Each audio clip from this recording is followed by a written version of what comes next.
In February of 2021, I landed in Atlanta, Georgia. To be back in Georgia, the ancestral homelands of my people gave me very mixed emotions. This area has over 17,000 years of human history and was the former capital city of our tribal towns, the Atlanta of its day. A hurt that comes from knowing that your family were forcibly required to leave their homes.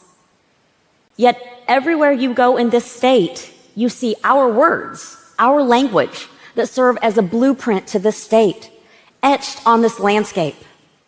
They serve as a whisper from our ancestors who were once here.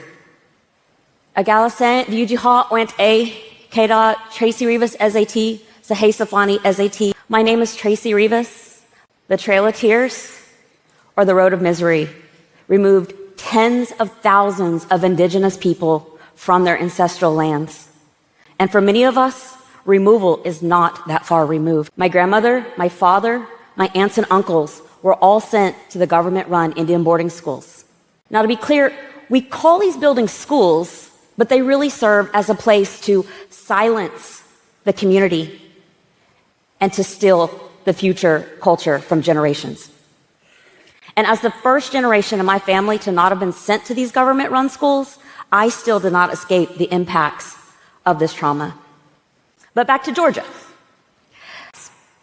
And as we cross a bridge, immediately my heart skips a beat, and I smell a medicine or a plant that we still use today in our annual ceremonies, our iyapone or our green corn. And immediately I am transformed because I know in that moment that my ancestors are still here.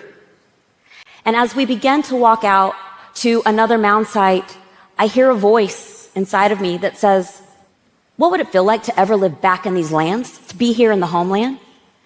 I proudly serve as the Director of Advocacy to the Ocmulgee National Park and Preserve Initiative. I work every day to bring the tribal voice back to these lands and to make my nation, my tribe, a co-manager, all while creating Georgia's first national park and preserve.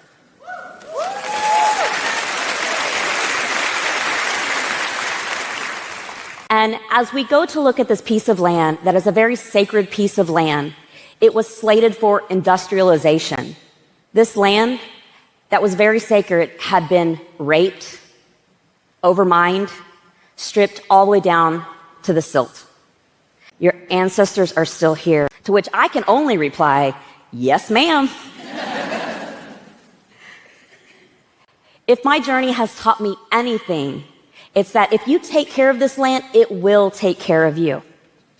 This land that brought me home. But in the city of Macon, where we have now created a relationship, we are seeing ourselves beyond the landscape.